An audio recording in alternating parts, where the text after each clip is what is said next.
What's not right? My bucket wasn't right, mate. You ready? Aye, it looks like I have been, aye.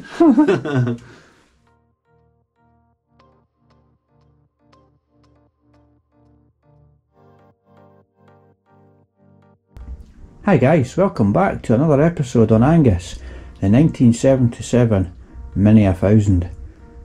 In this episode today, I'm going to cut out the boot floor and get that cleaned up, ready to accept the new boot floor. Kevin's due to pop down in a little while because he said he would give me a hand, which is absolutely fantastic. As you've seen in a previous episode, I refurbished the trunnions for the car. Now the reason for that was obviously I wanted to fit the new subframe, not that I'll be using that subframe, but fit the subframe to the car prior to cutting the boot floor out. The floors have obviously been renewed, they've been replaced, so is the heel board. So I just want to make sure that everything fits. As you can see, everything lines up with the mounting brackets down there. However, up here's a different story. There's nothing to mount it to. You can see there, the car's had a previous repair and they've basically just put a patch over a rust hole that's been in the car.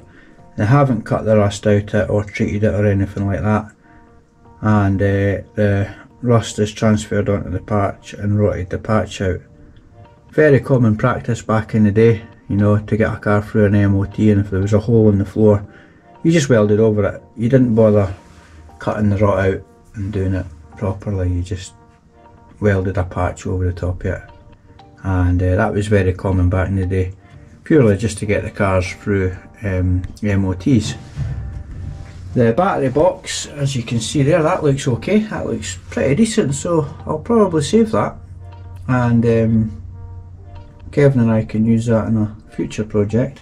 The new boot floor that I've ordered, well I've actually had it for about 3 years, does have the battery box. This bracket here, that'll be getting renewed along with the one on the other side. That is actually rotten. It looks not too bad, but there is some rot in it. This bracket here for the fuel tank strap, I will have to save that. I don't think you get that on the new boot floor, so that will be getting saved. So let's get this subframe out, and hopefully Kev will be down here shortly. Have a bit of a laugh and get the boot floor cut out. So I'll make a start in getting that subframe off.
That'll be the subframe out, nice and easy.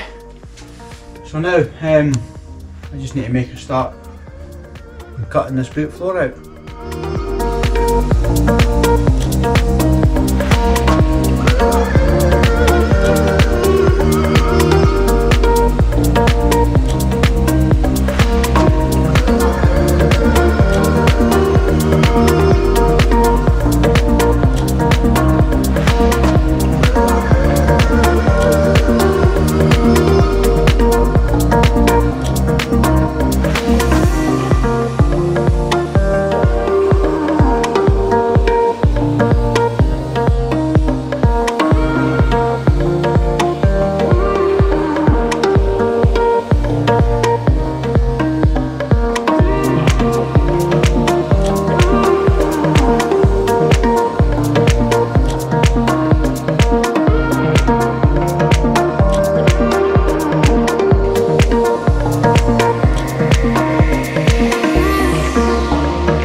Wasn't held on very well, Kev, was it? Yeah, it's paper thin there, mate, eh? Just like drag as hell into it. Yeah.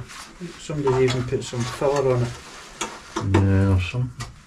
Well, and I'll tell you what that is. That's that crappy Genelite stuff that I used. Is it? Aye. That got horsed in the bin. Aye, it's not doing much good anyway. But No, it looks like salt rash or something, doesn't it? Aye. It was absolutely terrible. Bought it on Amazon with good reviews. And it was keek. Keek, alright. Right, well, that can go in the bin. Right. Something else for the bin? That as well. Well, that came off too easy, didn't it? Just a bit, mate. Aye, it wouldn't have taken much for it to blow off actually if you were going along the road, eh? Yeah. It was getting quite weak. It was only held on by a few tacks. Yeah. All the way down. So as you seen there, Kev just moved the panel for me, and I just went in with the grinder. Yeah. And as you can see, I haven't even touched the old boot floor. Basically just cut through the welds. That's even a bit of the original valance still on it there. yeah, I think so, mate. Aye, it's never been cut off right around. That's what happens back in the day. They just basically slapped a new one on. There you go, sir. Cheerio. Up. Yeah, thanks for coming. Thanks for emptying your wallet. Too bad that anyway. Yeah. I mean, that's fairly thick metal, isn't it? Anyway, that strap's supposed to be. Yeah. It's just, you bend it with your thumb, that's how rotten it is. But it's all coming out, that's a good thing, and the new boot flare's gone in, so that's grand. Never long cutting out, isn't it? And patched here as well. Yeah. So what I think we'll do next, what do you think the best approach is, Kev? We'll just cut around the perimeter and just drop this all out in one go. I would cut both. I would cut up here, round here, to there. The same on the other side there, so that's all loose. And then I would make sure that was detached there, and then just leave that bit to last, and then you've got that to hold it in position as it were, because it'll not move anyway likely. Just cut down there. I've noticed the position of your bracket you want to save is just an inch to this side of this hole for your boot hinge. Yeah. Your bracket starts there on the inside that you want to save, so you could cut down to the hole and then miss a bit and then cut it again and then just cut out round it, sort of thing. And then you can cut it off separate, wherever you want it cut off. Because that's the only bracket you want to keep inside, isn't it? Yes, It's been patched there and all, same as the other side.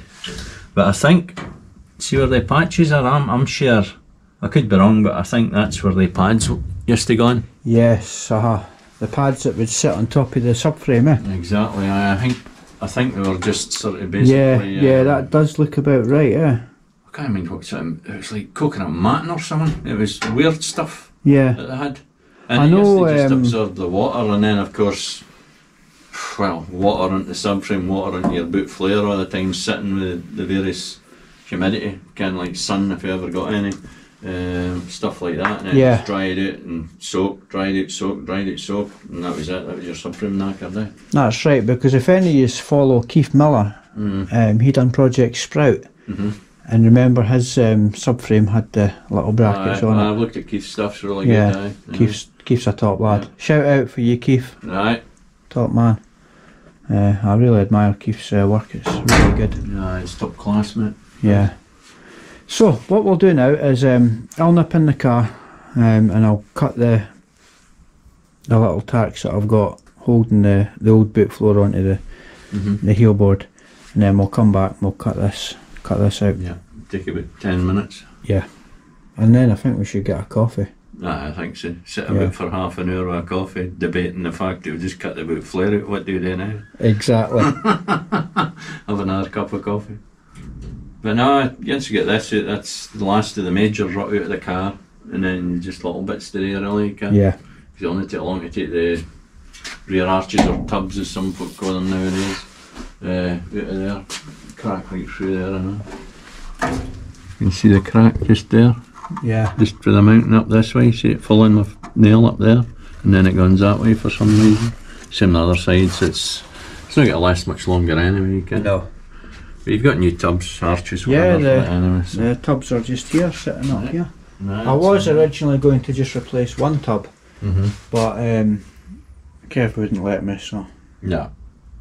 I had to buy another one. You get the car out, done up, and that, everything else changed, and then you'd be driving down the road and it thinking, this is brilliant, but I wish I'd changed that fucking rear tub.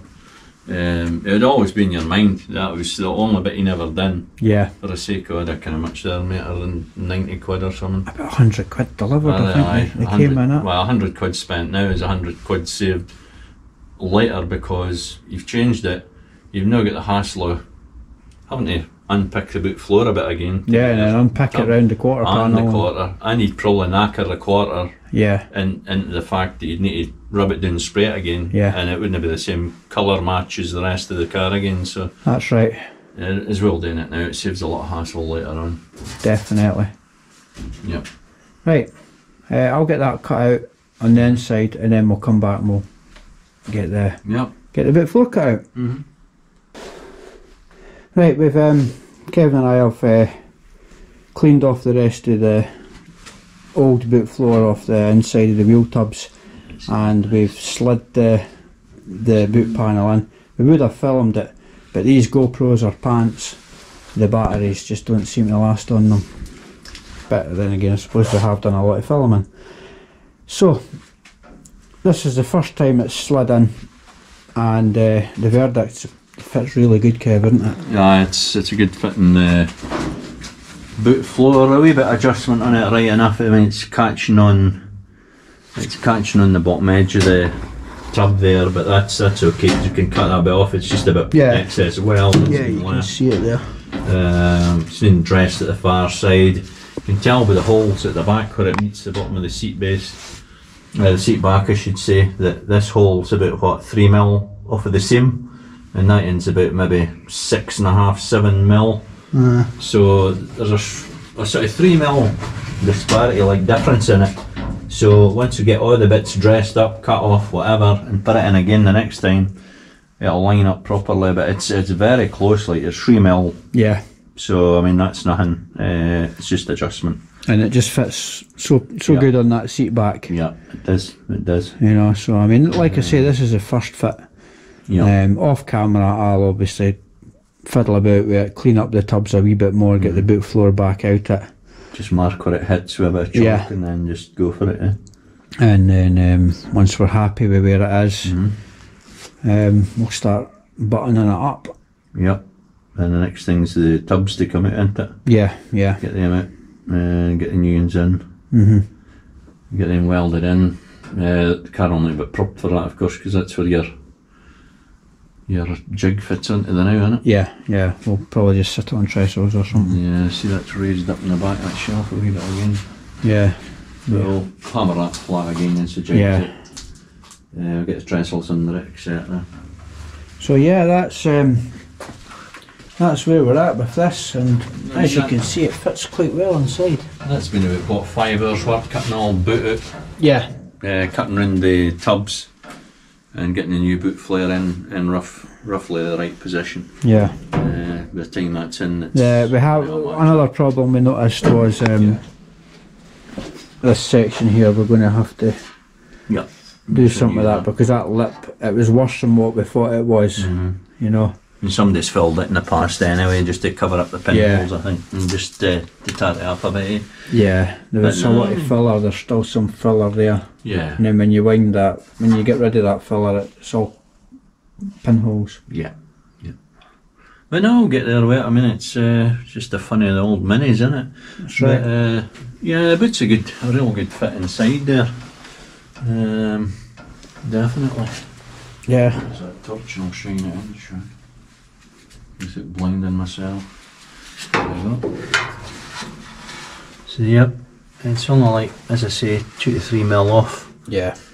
But then again, with the brackets in the back here where the torch is shining, just in here, these are to dress up, which will let the boot floor move about a bit more. Yeah. So you can get an exact location. It's just bolted in roughly the now, but it's definitely getting there. That's right, and also before I actually fit the boot floor, I'm going to have to weld that hole in. Yeah, yeah. just back there. Yep, that's it there. Because that's for the later cars. That's for the MPIs, not in it? Yes. For all the fuel injection piping and all that Yeah. shite. Yeah. But yeah. And obviously got the bracket to weld in here. Just at the front. Yep. Where the sticker is for the fuel tank strap. Yep. One thing I didn't do was take a measurement, but I've got another car outside I can do that with. But the thing is, you can pop the fuel tank in. That's right, and then mark it on the And floor. just mark it. Right. Yeah. It's just all these wee things that take time, you can, unfortunately, but it's got to be done right, and that's it at the end of the day. There's no point just throwing it all together and hoping for the best. You can. It's got to be all cleaned in, get rid of all the rust that you can see, and treat it all, and then it's sort of prime, and then you've got to plug weld it and spot weld it. Yeah. So it's got to take, at this stage, it's got to be another week anyway before it's in. Well, at least, Aye. I'm working again all week, so Yeah, I'm not off going to next get a lot week of right time. enough, but hopefully all day. Yeah. Something to the Mark 1. Have a look. But yeah. Anyway, guys, that's all for just now. So, Yep. if you've made it this far, thanks for watching, and I'll see you in the next one. Yeah. See you later, guys. Bye for now. See ya.